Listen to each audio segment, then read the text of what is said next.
Buenas noches a todos. Esta noche agradecemos la presencia del Padre Rafael Samarripa González. Él nos va a hablar de la Constitución Gaudium et Spes del Concilio Vaticano II sobre la Iglesia en el mundo actual.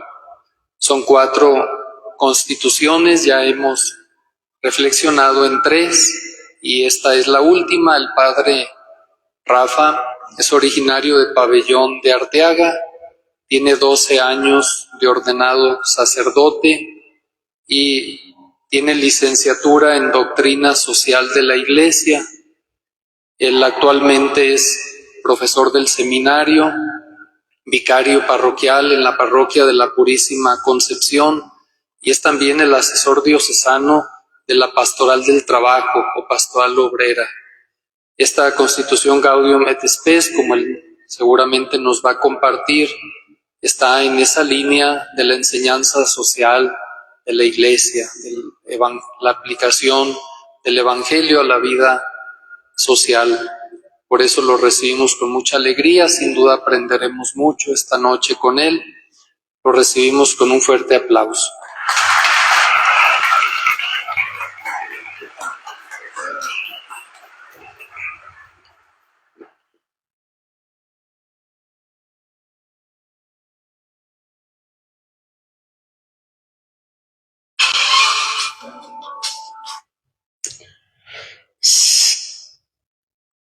Muy buenas noches, pues.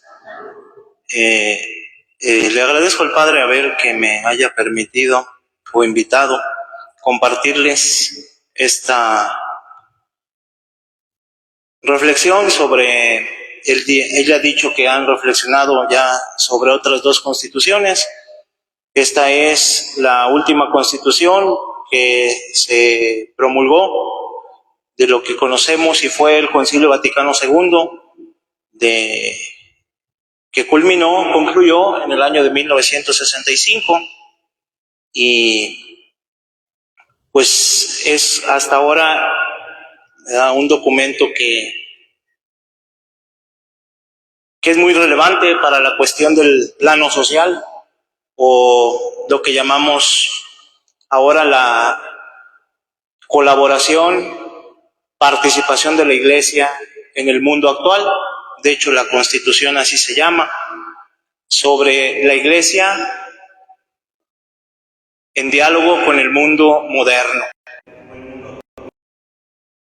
Tenemos un pequeño video, es muy breve, sobre lo que aconteció o lo que fue el Concilio Vaticano II.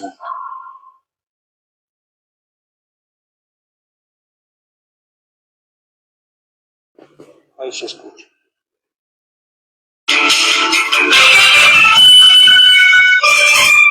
El Concilio Vaticano II es un inmenso don para la Iglesia y para el mundo, con una enorme riqueza capaz de impulsar y orientar la vida de los católicos y de todos los hombres en el tercer milenio de la fe.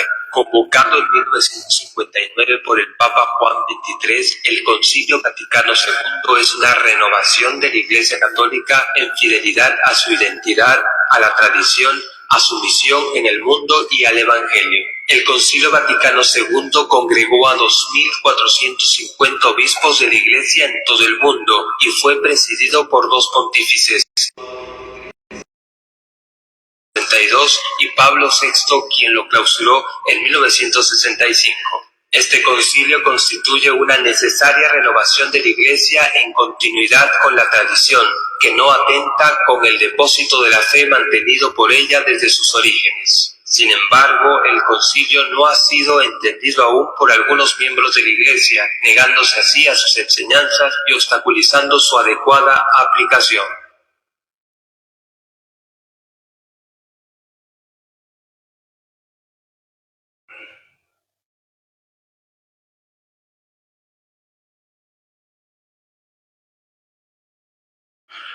Bueno, pues vamos a comenzar, ¿verdad? Que esto nos sirva así como de introducción.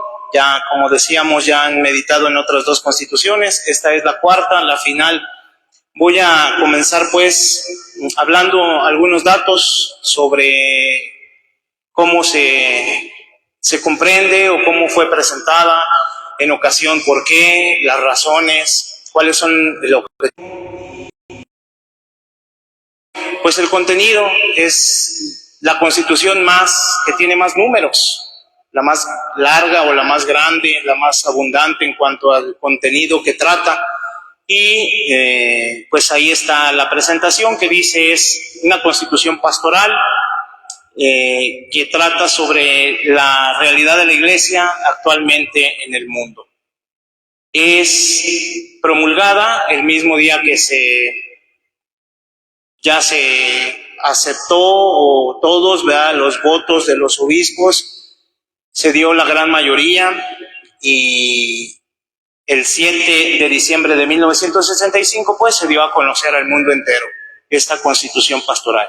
Algunas generalidades que les voy a mencionar y algunas que van a estar por aquí escritas. Podemos decir que esta constitución, que tuvo al final 7 redacciones, que fueron sucesivas, y podríamos comenzar diciendo que es le podríamos decir también una encíclica en continuidad con las que tenemos del magisterio social, ya que comunión, ¿verdad?, los obispos, la podríamos agregar, o se dice que ha sido firmada, ¿verdad?, aceptada por los 12 apóstoles, dicen algunos, ¿verdad?, pastoralistas, y no solo por la cabeza, que es Pedro o el Papa, sino que en esa conjunción o en esa colaboración de todos se le acepta pues como una constitución que los mismos obispos en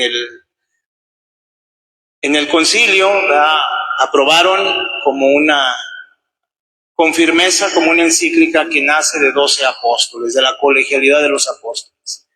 Este texto, además de haber tenido algunas correcciones y no haber sido aceptado en un primer momento, menciona la palabra mundo en 124 ocasiones a lo largo de todo el documento, y la palabra iglesia en 140, sobre todo para poner de relevancia, ¿verdad?, que la Iglesia quiere estar no solo de frente al mundo, ya no tiene que estar por encima, sino que tiene que estar en el mundo, y tiene que, ¿verdad?, caminar junto con él, ser, ¿verdad?, los dos, cada uno, ¿verdad?, con su finalidad, la Iglesia, la salvación de las almas, y el mundo, pues alcanzar, ¿verdad?,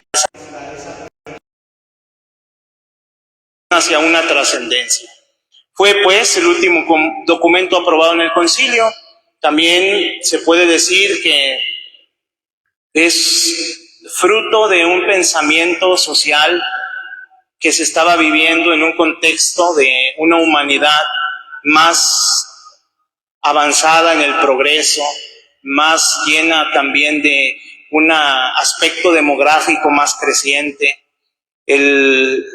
La situación o la cuestión social de frente a la tecnología, a lo científico, a lo que fue también en su contexto histórico, ¿verdad?, casi 20 años después de haber terminado la Segunda Guerra Mundial y todas estas catástrofes, y lo que se venía también, ¿verdad?, suscitando al inicio. Estamos a mediados del siglo XX, entonces se habían suscitado guerras, revoluciones, y por lo tanto la humanidad, podemos decir, estaba muy herida, y la cuestión era cuál es el papel de la Iglesia ahora de frente a todo esto que está viviendo. Entonces todos estos cambios y transformaciones científicas, y sobre todo industriales también, que ya se empezaron a globalizar o se hicieron más fuertes en el continente, ya no solo en Europa, sino en América, incluso hasta en nuestra realidad de América Latina, fueron los grandes problemas sociales a los que se enfrentaba, junto también con la cuestión del ateísmo, realidades culturales que vivían los pueblos. Y por lo tanto estas eran las grandes preguntas, ¿verdad? ¿Cuál es ahora la misión de la Iglesia de frente al mundo contemporáneo? Los cambios que se están suscitando en ¿qué debe de hacer la Iglesia? El mensaje de Jesucristo sigue siendo vigente, actual. Se puede, ¿verdad?, todavía llegar a aquellos lugares, a aquellos ámbitos, estructuras sociales, ahora que se están viviendo y acrecentando. lo económico, lo político, lo cultural, la educación. ¿La Iglesia tiene algo que decir de frente a todo esto? Sí, pues la respuesta es la Constitución, precisamente. Les decía, la más extensa, con 93 números. La primera en la historia de los concilios, que trata, ¿verdad?, un tema no solo de la Iglesia, porque en los concilios se reflexionaba, se meditaba y se promulgaba cuestiones que eran propias de nuestra Iglesia o se miraba ad intra. Y ahora la Iglesia, los obispos en el concilio miraron hacia afuera. ¿Qué tiene que decir la Iglesia ahora no solo hacia sí misma, sino al mundo entero, a los demás? Y por eso, pues, es esta la respuesta, que va dirigida a los creyentes y también a todos los hombres de buena voluntad, o lo podemos decir al mundo en general, independientemente de la confesión religiosa que tú fueres, o a todos, no solo católicos, sino a todos los que quieran, ¿verdad?, participar ahora en los cambios o en ayudar a que la humanidad tenga un sentido más fraterno, más de preocuparse por los hermanos y ayudar, ¿verdad?, al crecimiento, al desarrollo integral del ser humano. Claro, obviamente a la luz del Evangelio o a la luz del mensaje de Cristo para el mundo actualmente. Por lo tanto, se compone de dos grandes partes que ahorita iremos mencionando. Comienza con el proemio o la introducción que llamamos, o dicen muchos, es muy contundente, y ahí pone, ¿verdad?, todo el discurso sobre qué se va a concentrar, cuál es, ¿verdad?, la parte fundamental de lo que quiere tratar este documento. Esta Constitución, pues, hace un llamado a todos, cristianos o no cristianos, a que en nuestros ámbitos en los que nos desenvolvemos verdaderamente se sienta el deseo de cambiar, ¿verdad?, una humanidad herida, una humanidad que está siendo flagelada por tantas, ¿verdad?, desigualdades, injusticias, el desmedido crecimiento económico, pero con una finalidad deshumanizadora, donde el hombre, la persona, no es el centro ni el sujeto, sino que se está, ¿verdad?, desvirtuando toda esta parte antropológica o la parte humana en las diferentes realidades. Dice el documento que la Iglesia siempre ha tenido el deber de examinar los signos de los tiempos. Esa es una palabra que es muy propia o se utiliza mucho dentro del magisterio social, o las encíclicas sociales también la mencionan. Son todos aquellos acontecimientos, realidades que están interpelando al hombre, a la humanidad, a nosotros más como Iglesia, con tantas desigualdades, pobrezas. Cuando se habla, ¿verdad?, de una cuestión social, es porque hay signos de los tiempos que están así, ¿verdad?, nos están alertando de que algo está aconteciendo de frente a la dignidad de la persona, a los principios, ¿verdad?, los derechos humanos, los valores como la justicia, la libertad. Ahora que se habla mucho del tema de la migración, pues esa es una señal, un signo de los tiempos. Y nosotros como Iglesia, la Iglesia utiliza o siempre emplea, ¿verdad?, el método de el ver, juzgar y actuar, unido al discernimiento. Por eso nosotros como cristianos estamos llamados a interpretar los signos de los tiempos a la luz del Evangelio, a la luz de la palabra de Dios, para dar una respuesta. No nos debemos de quedar solamente, ¿verdad?, en lo teórico, o en las ideas, o en la presentación de los datos, el análisis de la realidad, sino existen criterios de juicio que nosotros tomamos desde el Evangelio, desde el magisterio también, ¿verdad?, los grandes teólogos, los padres de la Iglesia, la tradición y principalmente del Evangelio de Cristo, que para nosotros son principios de poder actuar y poder desenvolvernos en la realidad, siempre actuando como imágenes de Cristo en la vida. Y después, ¿verdad?, implementar orientaciones para la acción. ¿Cómo vamos a actuar? ¿Cómo se va a hacer? ¿Qué se tiene que implementar, aplicar, podríamos decirlo, para atender una situación como la migración? ¿Qué nos toca a nosotros como Iglesia, a nosotros como cristianos creyentes? de frente al problema del medio ambiente, por ejemplo, que quizás son dos puntos que ahorita menciono como signos de los tiempos actuales y que la Constitución en sí, ¿verdad?, no los tiene así tan presentes, pero que ya se veía y se vislumbraba todas estas problemáticas, realidades que tanto aquejan, tanto, ¿verdad?, dañan a la humanidad, al ser humano, y a todos, ¿verdad?, como les digo, todos los ámbitos, todos los ambientes en donde nosotros también nos desenvolvemos día con día. Viendo pues aquí esas generalidades, mencionamos también que la razón de esta Constitución no se encuentra en la obligación de conmemorar algún acontecimiento.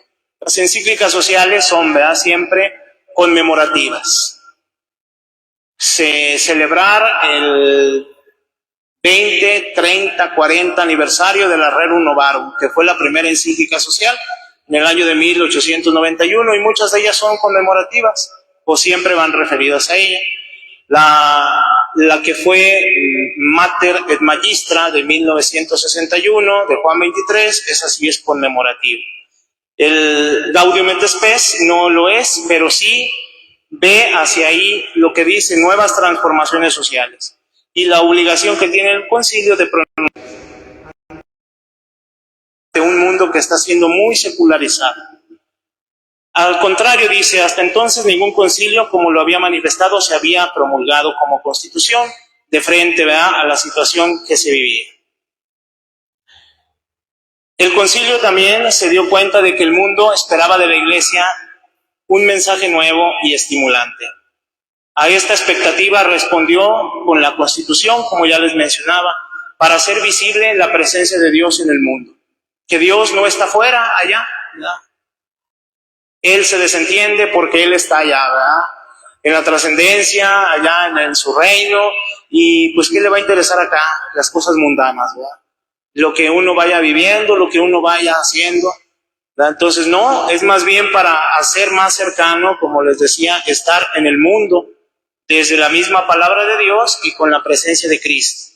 En el plano social, la respuesta de la Iglesia reunida en concilio se concretó en la exposición de una concepción más dinámica del hombre, que será esa primera parte. La Iglesia quiere presentar, ¿verdad?, cómo entiende, cuál es su visión, quién es el hombre, cuál es la finalidad de la persona, cuál es, ¿verdad?, su dignidad.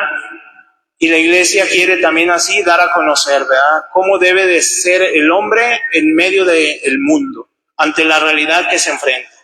Y también habla o toca el tema de la vida económica, como el tema de la cultura, de la familia, como iremos diciendo, de la vida política.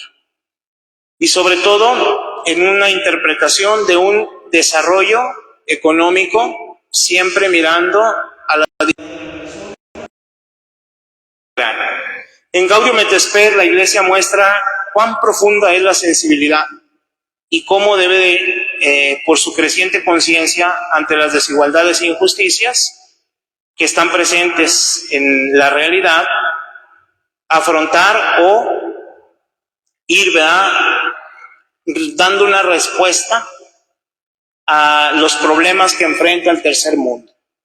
Esa cita es de un pequeño documentito que se llama Orientaciones para la enseñanza de la doctrina social de la Iglesia, y es uno de los números. Por eso, si lo ven así, es porque estoy citando ese documento.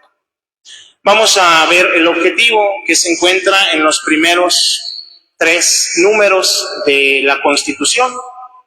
En estos 3 podemos así concretizarlo diciendo, lo que pretende es anunciar a todos cómo entiende el concilio la presencia y la acción de la Iglesia en el mundo actual, así como dialogar con ellos acerca de sus problemas y aclarárselos a la luz del Evangelio. Y en el primer puntito vemos, como les decía, esa solidaridad que quiere tener la Iglesia con la humanidad. Unión que podemos decir es íntima, ¿verdad?, y no es lejana, de la Iglesia con la familia humana, con sus sufrimientos, como lo dice al inicio, con sus gozos, sus alegrías y sus esperanzas. Quiero leer ese primer numerito que es el que pues va a guiar o va a presentar cuál es la intención, el objetivo de esta Constitución de frente a la realidad. Número 1 dice: los gozos y las esperanzas, las tristezas y las angustias de los hombres de nuestro tiempo, sobre todo de los pobres y de cuantos sufren, son a la vez gozos y esperanzas, tristezas y angustias de los discípulos de Cristo. Nada hay verdaderamente humano que no encuentre eco en su corazón. Entonces, quiere hacer pues una invitación universal a que todo lo que sucede en la humanidad, en el corazón de la Iglesia también tiene, que resentirlo, o la Iglesia no tiene por qué desentenderse, ningún cristiano, de lo que sucede en alguna otra parte del mundo, sino que ahora, como decimos, todos estamos tan interconectados que deberíamos o debemos siempre, pensar en el sentido de una humanidad más pacífica, de ser más solidarios y justos entre los pueblos, en vivir una subsidiariedad entre las naciones, en acatar o realizar estrategias o políticas públicas de frente a los migrantes, la situación de los derechos humanos y tantas cosas que actualmente quizás estamos descuidando, pero que la Iglesia siempre tiene que tener ese sentido de luchar por humanizar más la vida de nosotros mismos, las personas, seres humanos. Entonces, dentro de los puntos del 1 al 11, tenemos que menciona, pues, a grandes rasgos, voy a ir mencionando cada uno de ellos. Continúa diciendo que el concilio va dirigido, pues, hacia todos los hombres y que está siempre la Iglesia en un diálogo, a disposición siempre la gracia que recibe de Jesucristo y sobre todo para edificar una humanidad o una sociedad más y mejor. El concilio examinará o presentará al hombre en su naturaleza y en su vocación, quién es el hombre y hacia qué está llamado, la situación de frente a la realidad actual, los gozos y temores a los que se enfrenta. El hombre de hoy, podemos decir, vive en un periodo de rápidas mutaciones, de cambios tan acelerados, transformaciones, como lo decíamos, en lo tecnológico, en lo científico, en la era digital, estamos también en la aldea global y todo lo que sucede en muchos lugares de la Tierra. Pero el progreso temporal no corresponde tampoco, dice el concilio, si no es adecuado, a un progreso o desarrollo espiritual.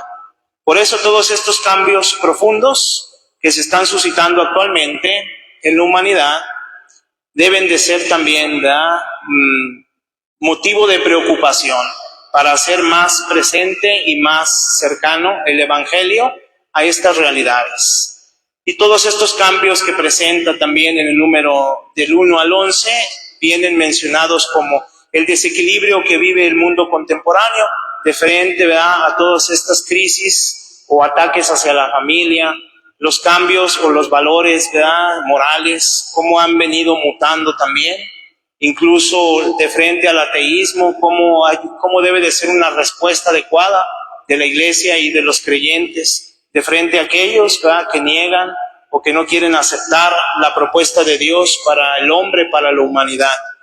Y sobre todo, interrogantes más profundos en los que va precisamente esta parte de la salvación. La Iglesia que anuncia que se va a dar a conocer a Jesucristo como la buena noticia. La fe en Él es para nosotros una respuesta a todos los interrogantes que vivimos en la humanidad o las cuestiones sociales a las que estamos enfrentando. En la primera parte, cuando hablamos sobre la Iglesia y la vocación del hombre, tenemos pues aquí que la vocación del hombre comprende en un primer momento la dignidad de la persona Y ese es el primer capítulo. El primer capítulo que menciona de los números del 11 al 22, habla sobre que hemos sido creados. El fundamento bíblico es que somos creados a imagen y semejanza de Dios y que desde ahí, ¿verdad? Hombre y mujer tenemos la misma dignidad. Y como seres creados a imagen y semejanza de Dios, somos sus hijos, íconos de Dios, imágenes en todo momento y en todo sentido. Pero esta humanidad o esta dignidad de hijos de Dios ha sido fracturada o la debilitamos a través del pecado. Pero no la perdemos como tal. La dignidad de hijos de Dios no se pierde, sino que más bien por el pecado no la aprovechamos, dice la Constitución. Nosotros desaprovechamos la amistad, la divinidad que Dios nos concede, su gracia.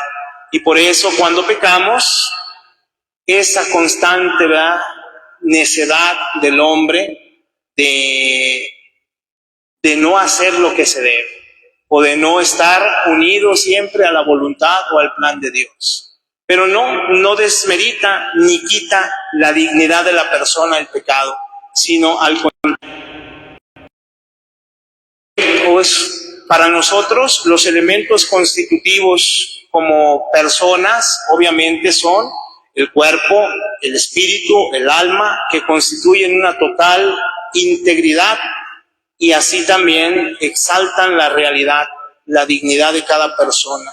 Y así se nos ha dado también la inteligencia, como esta dice en esta primera parte, en estos números, la realidad inteligible que ha recibido el hombre con la capacidad de conocer, de realizarse intelectualmente, es la cima que la sabiduría quiere para él, que Dios quiere para él.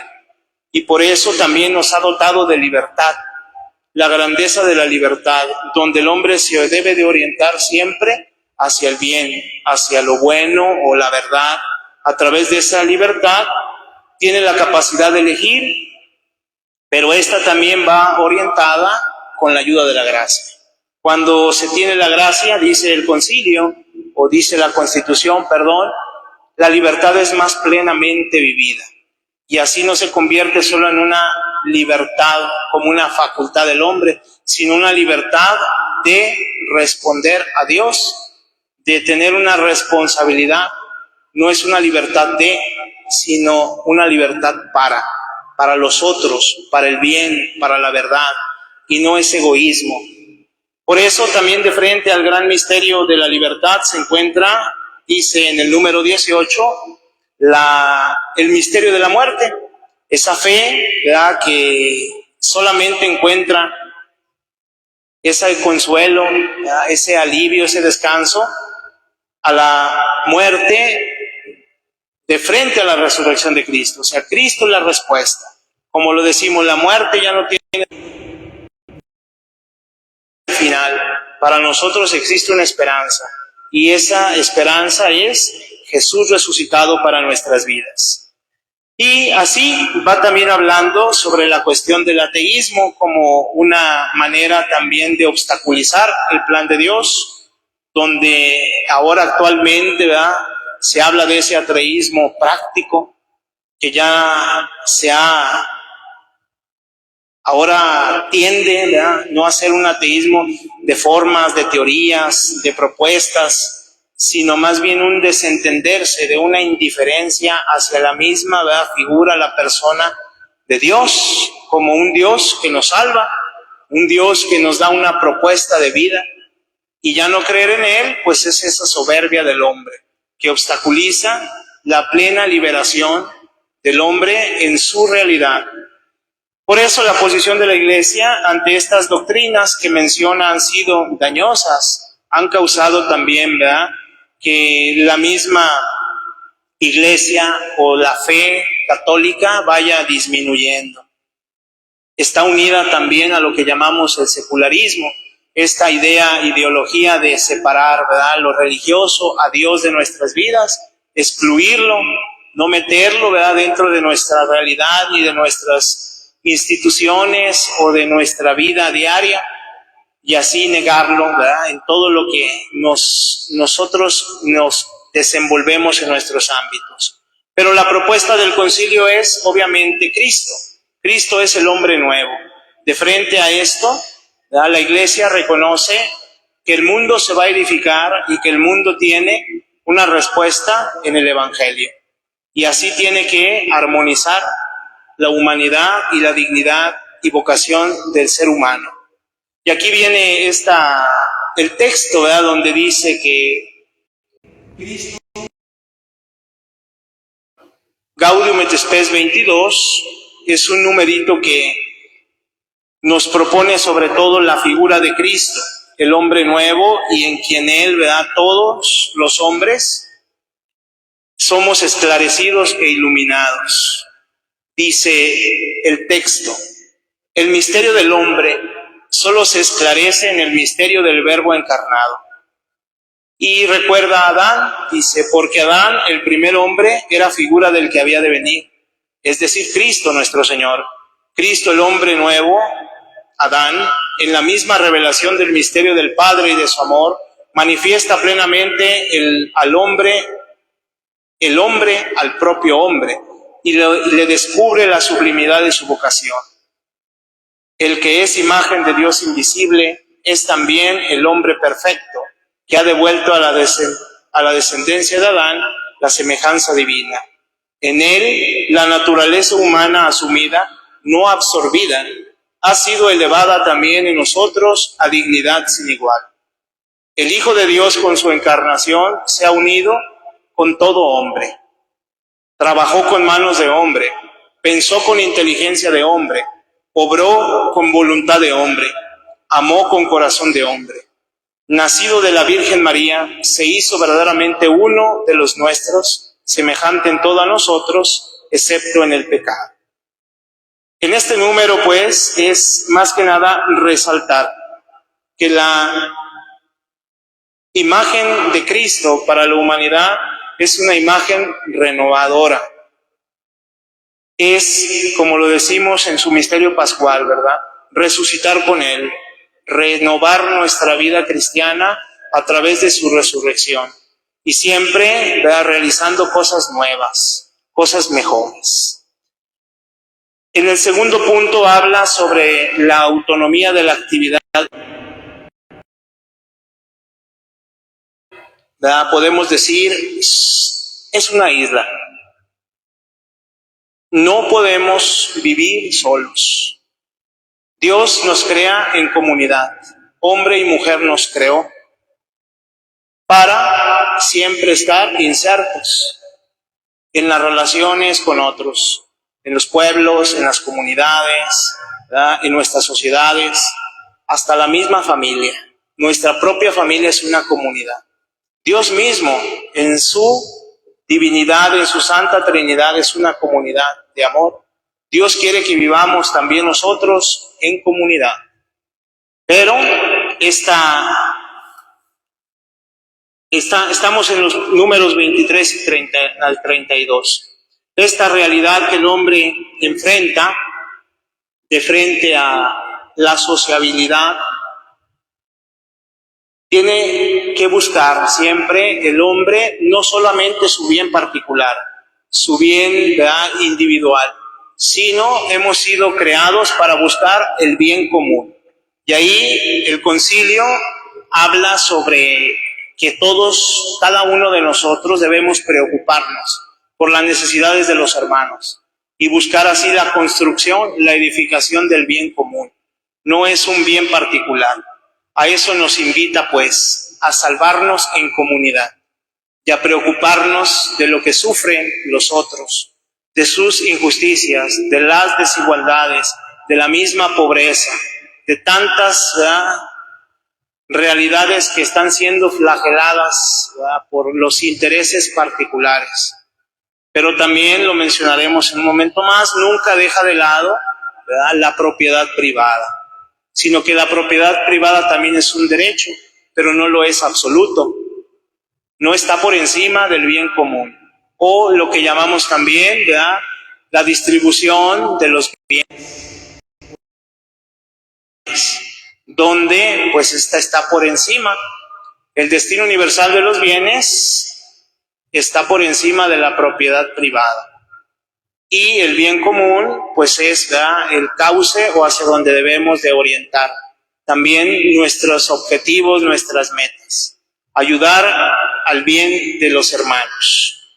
Finalmente, en el número 33 al 39 nos habla sobre la autonomía de la actividad humana que cada uno realizamos en el mundo, y sobre todo más bien va enfocándose a la cuestión del trabajo. El trabajo es una actividad que nosotros realizamos porque Dios también la realizó. Podemos decir que el trabajo es para nosotros una manera de seguir colaborando en la creación a través de nuestras actividades diarias, donde el fin no tiene que ser el dinero ni el lucro, sino más que nada la santificación de nuestras vidas a través de lo que realizamos de nuestras labores. Y todo lo que hacemos lo tenemos que estar siempre ofreciéndolo o teniéndolo como un sentido también de que así como Dios trabajó, nosotros también colaboramos en la obra de Dios. Ese es un valor muy importante que está orientado sobre todo, ¿verdad?, a la santificación o a la redención también de nuestra persona a través de nuestro trabajo. Rechazar siempre la ociosidad, como decía San Pablo, ¿verdad? El que no trabaje, que no coma. Por eso la actividad que propone el concilio es también para ayudar a la humanidad a hacerse no solamente o acreciente en su progreso, sino que más bien, ¿verdad?, se desarrolle por el bien de la humanidad. Y esto nos ayuda también a participar de la obra redentora de Cristo a través de nuestro trabajo. Eso sería como la parte así importante de este número del 33 al 39, la actividad o la situación del trabajo. Vamos a la segunda parte, que es ya el contenido así más, un poquito más grueso, más vasto de la Constitución, que habla sobre algunos problemas urgentes. Y de esos problemas los va a desglosar en 5 capítulos. El primer capítulo habla sobre la dignidad del matrimonio y la familia. De los números 47 al 52, la Constitución quiere también iniciar, ¿verdad?, pensando en la parte importante que realiza la familia en la sociedad. Por lo tanto, dice, el documento quiere más que nada exaltar y valorar la institución que ha sido fundada por Dios. Quiere darle, ¿verdad?, el pleno sentido al amor de la pareja y también al amor de esta, que es la prole, los hijos. Y la quiere, ¿verdad?, siempre poner como una institución que es, siempre lo mencionamos, ¿verdad?, básica para la sociedad, para también el desarrollo de la persona con sus capacidades y sus facultades intelectuales, morales, religiosas o espirituales, psicológicas. Entonces, la Constitución trata de partir desde la realidad, ya lo dijimos, de la dignidad de la persona. Pero ahora esta persona en su relación con los otros y propiamente desde la institución del matrimonio, desde la familia, llegando a los diferentes ámbitos o estructuras sociales en donde el hombre en su vida diaria se va a ir también creciendo o desarrollando, no solo físicamente o intelectualmente o psicológicamente, sino moralmente y espiritualmente, para llegar a esos contextos de la vida social. Y en estos números, ¿verdad?, podríamos también solamente mencionar que es para el mundo una propuesta, ¿verdad?, que parte desde la familia o que parte desde los esposos. En el siguiente capítulo habla sobre el sano fomento del progreso cultural.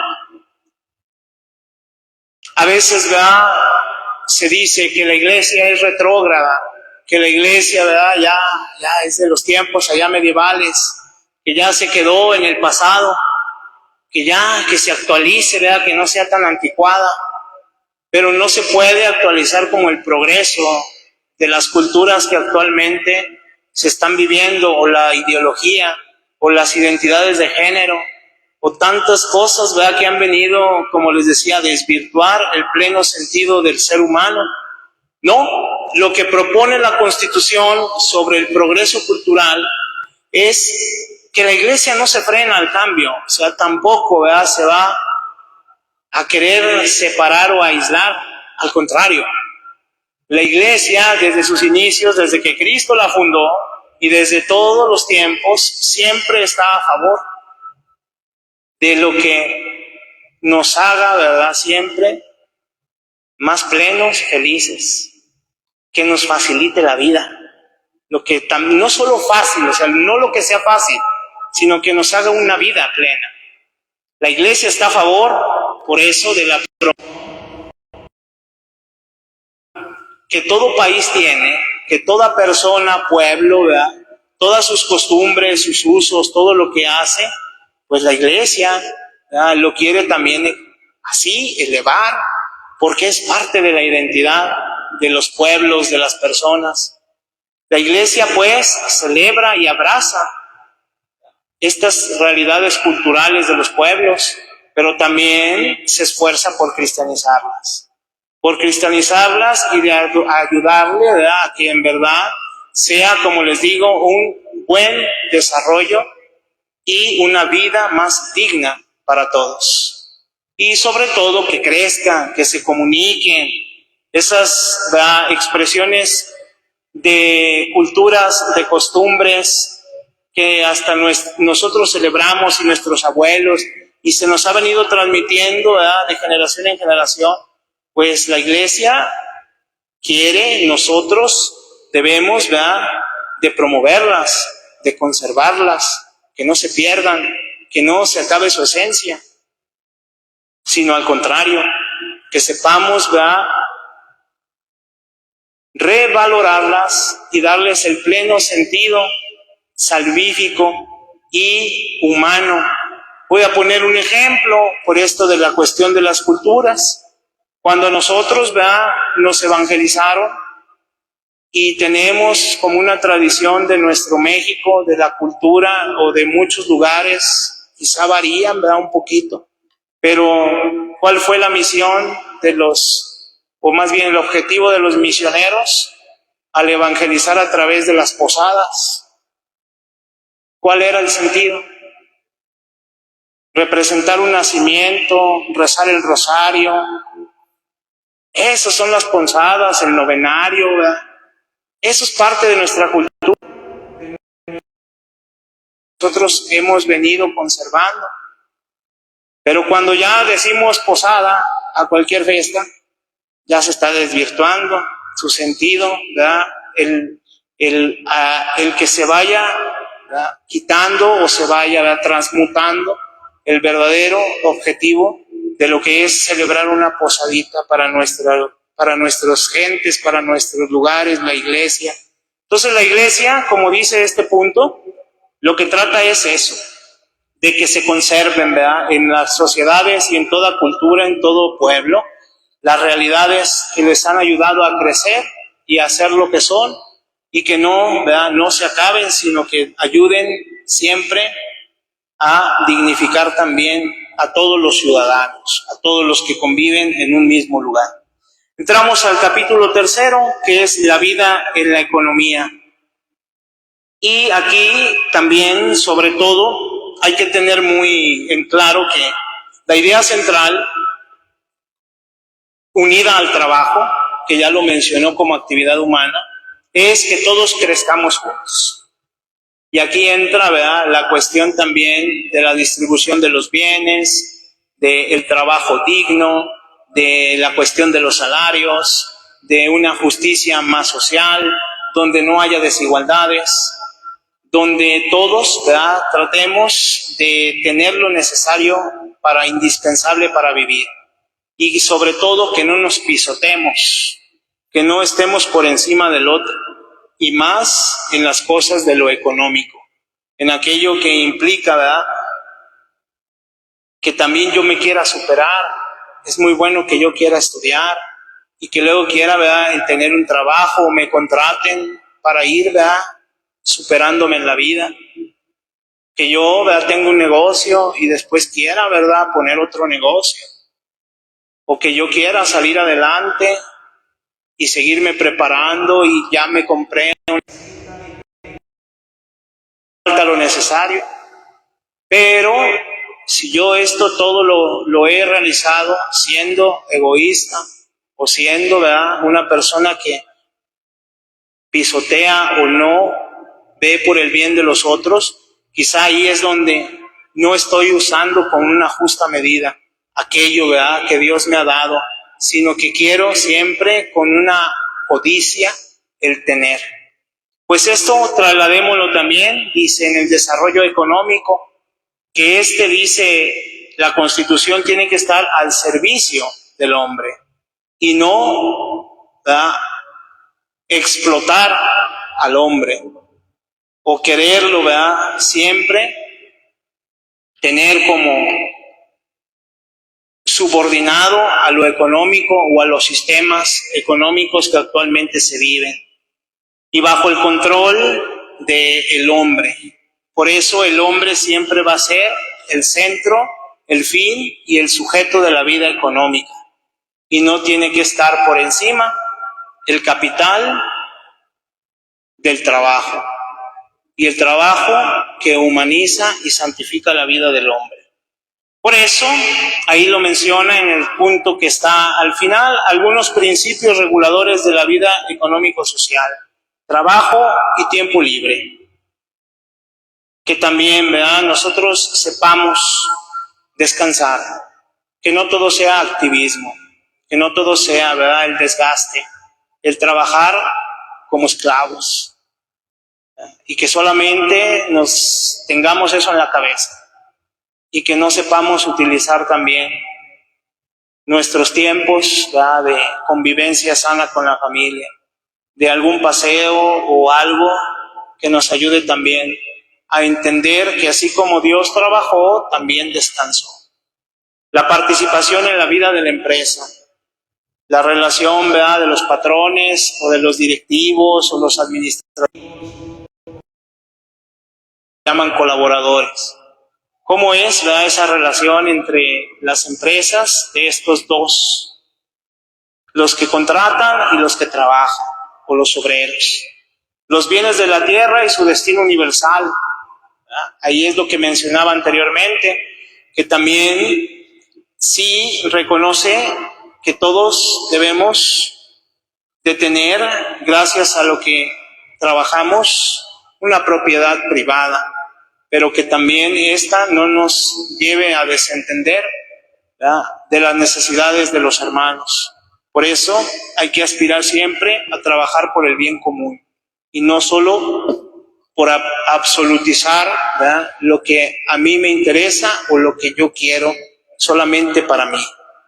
Y sobre todo habla también en una situación internacional, las inversiones y políticas monetarias. Obviamente que pues estamos ya a 60 años de distancia. La situación ha cambiado financiera. Las crisis también económicas que han venido a golpear sobre todo a los países más de tercer mundo, pero las grandes potencias, ¿verdad?, siempre la llamada de la Iglesia a hacer, ¿verdad?, crear alguna comunidad internacional que regule, que ayude, ¿verdad?, también a aquellas naciones más desfavorecidas por las deudas externas, para que haya esa justa medida, ese equilibrio, en donde no todo sea, ¿verdad?, el afán del tener y de lo económico, financiero, sino, como diría el mismo Papa San Juan Pablo II, ahora hay que globalizar, pero la solidaridad. No solo el ámbito económico en todo el mundo es lo que debe de interesar, sino tener un corazón más solidario y hacerlo global, internacionalmente. O también el Papa Benedicto XVI en Caritas in Veritate menciona de preocuparse solidariamente, dos países, ¿verdad?, de más capital, de ayudar, ¿verdad?, subsidiar a aquellos que tienen menos, no suplantándoles, ni dominándoles, ni imponiéndoles, ¿verdad?, sus reglas, sino tratando siempre de lograr ser fraternos, solidarios y que puedan, ¿verdad?, también desarrollarse en todos los sentidos, como pueblos, como naciones. Pues ahí, sobre esa línea va estos puntos, del 70 al 71, de siempre, ¿verdad?, tener este sentido de solidaridad y fraternidad con el que menos tiene. En el capítulo 4, que también es importante mencionarlo porque habla sobre la cuestión de la vida política, algo que pues hoy en día vivimos y es también, ¿verdad?, algo que está siempre, ¿verdad?, en los medios, más cuando hay ahora, ¿verdad?, elecciones, los candidatos y todo lo que acontece durante este tiempo, ¿verdad?, que se acerca de elecciones o elegir gobernadores, presidente. El concilio, a través de la Constitución, habla sobre la participación de los laicos en la vida política, que debemos ser conscientes de participar e involucrarnos en lo que sucede, obviamente en vistas a crear una sociedad, un orden sociopolítico donde la comunidad política seamos todos, sociedad civil, ¿verdad?, y todos los que participan o están dentro del ámbito político. Todos tenemos que participar. Nos han creado, ¿verdad?, en la cabeza, pues así se ha venido difundiendo que la Iglesia y el Estado son como el agua y el aceite, ¿verdad? No se juntan, que están separados y que no, ni uno se tiene que meter en las cosas del otro. Pero no, la Constitución nos dice que no estamos peleados, que los dos siempre tienen que estar al servicio del hombre, cada uno en su ámbito, cada uno, ¿verdad?, en su riel. Yo siempre les digo que son como las vías del tren, que pareciera, ¿verdad?, que a lo lejos se juntan, pero siempre, ¿verdad?, van hacia la misma dirección. Si quitas uno, se va a descarrilar. Si quitas el otro, ¿verdad?, también se puede, ¿verdad?, deshumanizar a la persona. Entonces, la Iglesia y el Estado deben de colaborar. Y eso es lo que nos pide la Constitución. Se deben de complementar. No son dos cosas distintas, sino complementarias. Y tienen que tener la buena voluntad de colaborar juntos, en vistas del bien común y de un, ¿verdad?, también desarrollo de los pueblos a través, ¿verdad?, de la participación de todos, en este caso, como siempre lo mencionamos, pues del voto. Y ahí está, es un artículo de la Constitución, ¿verdad? Todos tenemos derecho, el deber de votar o de ser votados. Y pues esa es una invitación que, por lo menos para nosotros, ¿verdad?, tiene que ser algo que nos ayude a eso, a tener no solo el interés, ya que si tú te adhieres o no te adhieres a un partido, eso ya es una cuestión tuya, personal de conciencia, sino a preocuparme por lo que sucede en la red pública, en las cosas públicas, en lo que está, ¿verdad?, debe de ser importante para mí, como tiene que ser también, ¿verdad?, participar en el pago de impuestos, ¿verdad?, no dejar. Nosotros, también lo dice la Constitución, como ciudadanos seamos capaces de exigirles a nuestros gobernantes el cómo están llevando, ¿verdad?, cómo están ayudando a sus ciudades, a sus pueblos, a la humanidad, hacia esa felicidad o esa plenitud en el bien común. Y sobre todo, bueno, ahí viene en los puntos, ¿verdad? 74, cuál es su naturaleza y el fin. ¿Verdad? La naturaleza, podemos decir, la autoridad, todo poder viene de Dios y Él es quien lo otorga y nosotros lo legitimamos a través de lo que llamamos, ¿verdad?, la soberanía del pueblo o lo que también es la democracia. Y habla, aunque no directamente, de que la Iglesia, ¿verdad?, está a favor o apoya la democracia, pero sí aboga a que todos, ¿verdad?, colaborando, elijamos a los gobernantes que sean mejores para el bien de todos, de la sociedad. Colaboración de todos, lo que les llamaba la participación, y la comunión política y la Iglesia, que les mencionaba que no están diferenciados, sino que uno al otro, ¿verdad?, están al servicio del ser humano, cada quien en su realidad y en su situación. Y finalmente, en el capítulo 5, ya voy a concluir, la promoción de la paz y el fomento de la comunidad de los pueblos. Aquí, pues, es más que nada entender que la Iglesia siempre se va a pronunciar no a la guerra, que invita a todos, especialmente a las naciones que corren o llaman esta carrera armamentista, a que no haya guerras. Todo por lo que sucedió, aconteció, ¿verdad?, en la Primera y en la Segunda Guerra Mundial, que más bien se vele por el de todos crear, ¿verdad?, ambientes de paz, una ética de la paz, que no solamente nos conformemos por orar, sí hay que orar por la paz, pero hay que promoverla, dice la Constitución. Si la promovemos y trabajamos en nuestros círculos de familia, de amigos, de escuela, en el trabajo, rompiendo tanta negatividad y tanto odio, tanta violencia, seremos verdaderamente promotores, constructores de una paz diferente. Y eso lo señala la Constitución en todos esos puntitos, ¿verdad?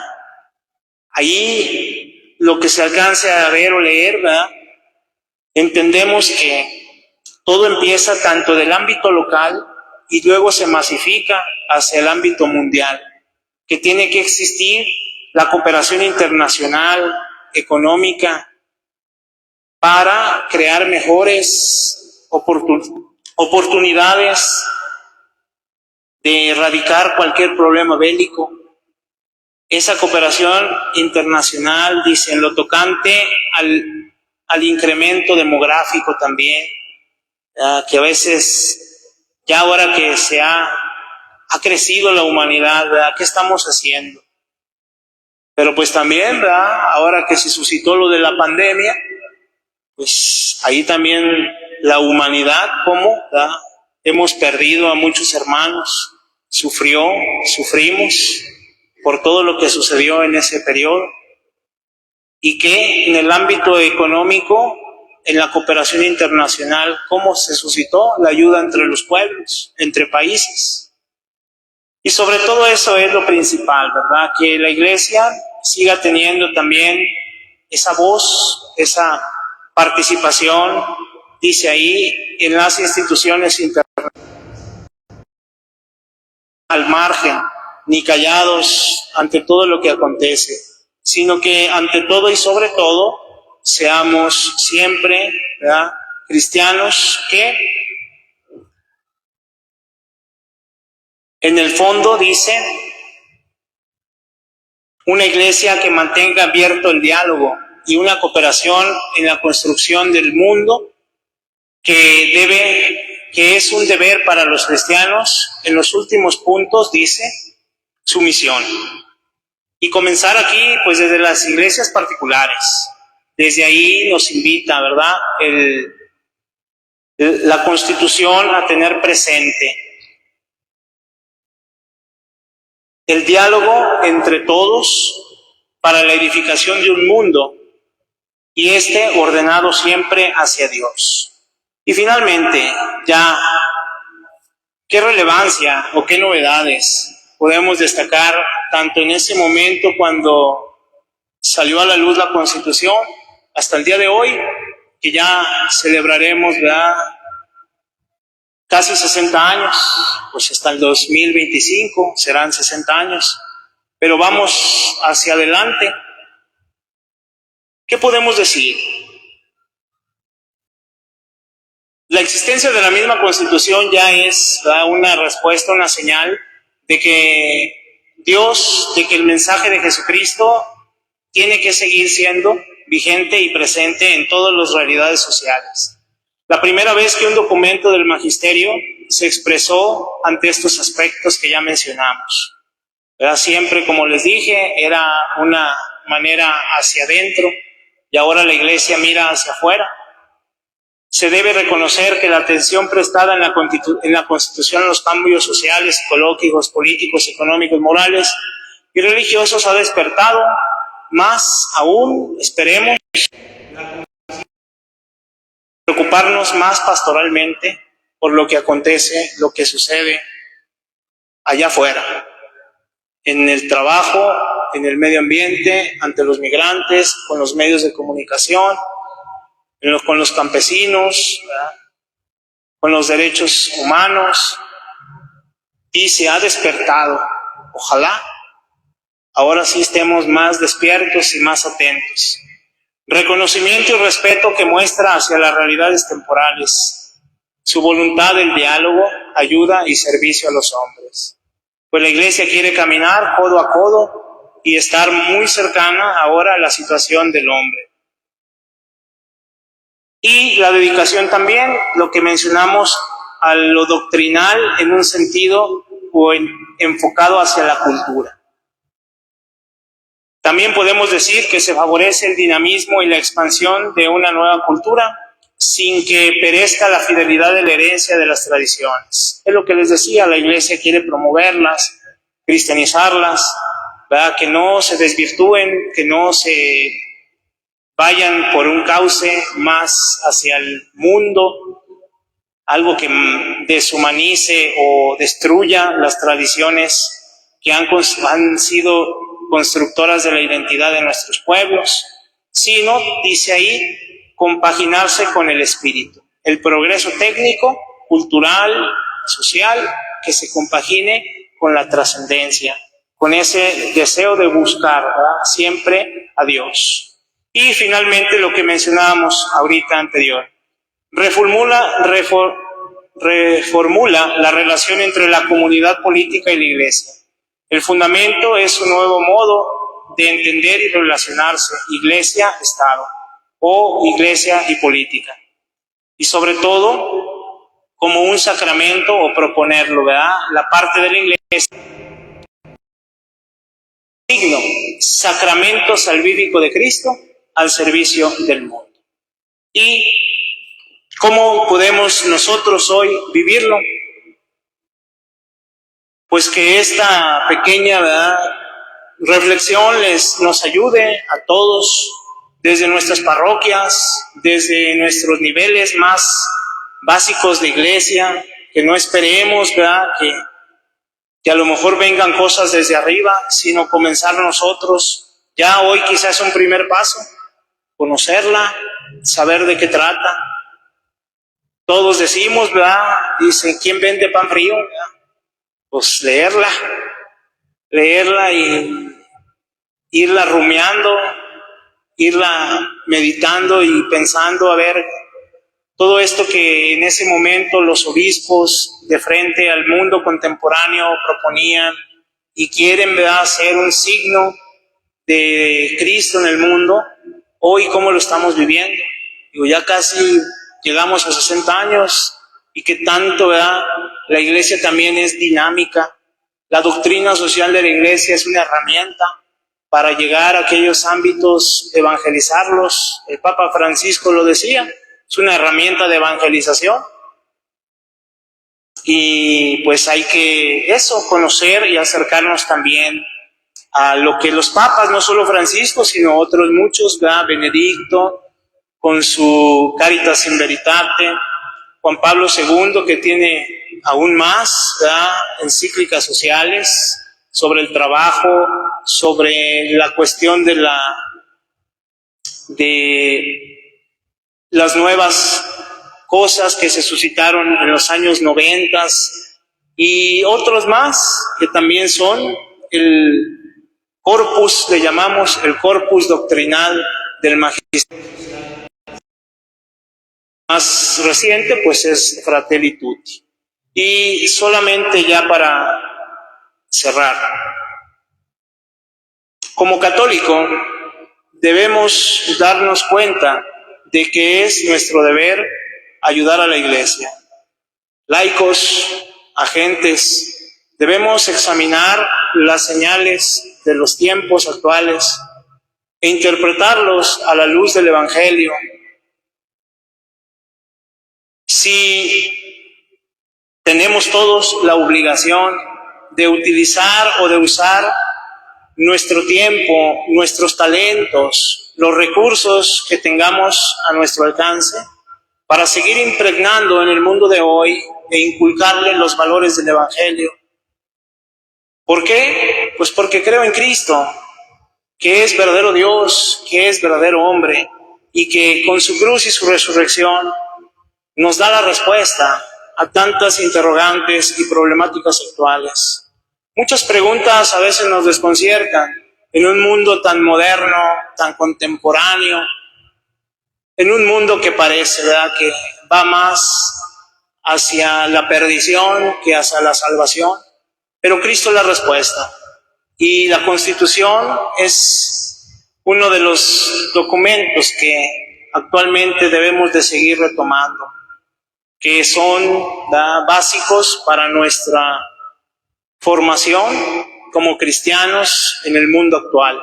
Que nuestro compromiso sea ese, seguir, ¿verdad?, conociendo más todo lo que la Iglesia realiza como obras sociales, porque la Iglesia lo hace.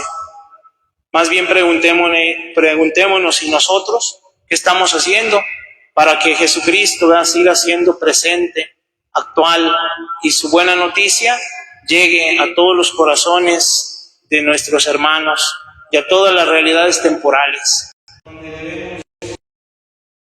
y consagrados participar por una humanidad mejor, donde la Iglesia sea ese signo de salvación y donde Cristo sea siempre, ¿verdad?, el centro de nuestras vidas, y así dignifique más nuestras personas y nuestra sociedad. Muchas gracias y que esto les haya ayudado, servido a reflexionar sobre este documento. Gracias.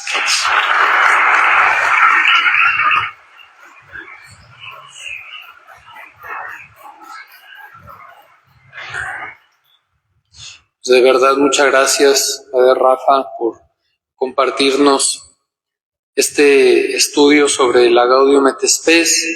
Has logrado, pues, un repaso muy completo que nos provoca, nos ilumina, nos deja mucha tarea, como ya nos dice el Padre, conocerlo, leerlo, igual que las demás constituciones, pero sobre todo aplicarlo y llevar todas estas orientaciones a la vida de nuestras comunidades. No podemos decir que la labor de la Iglesia está aquí dentro del templo, dentro de nosotros, sino hacia afuera. Hay un mundo que tenemos que servir, con el que tenemos que dialogar, y a eso nos ha enviado Jesús, a ser sal y luz, pues que así lo podamos hacer, iluminados por este documento, esta Constitución Gaudium et Spes. Muchas gracias, Padre Rafael.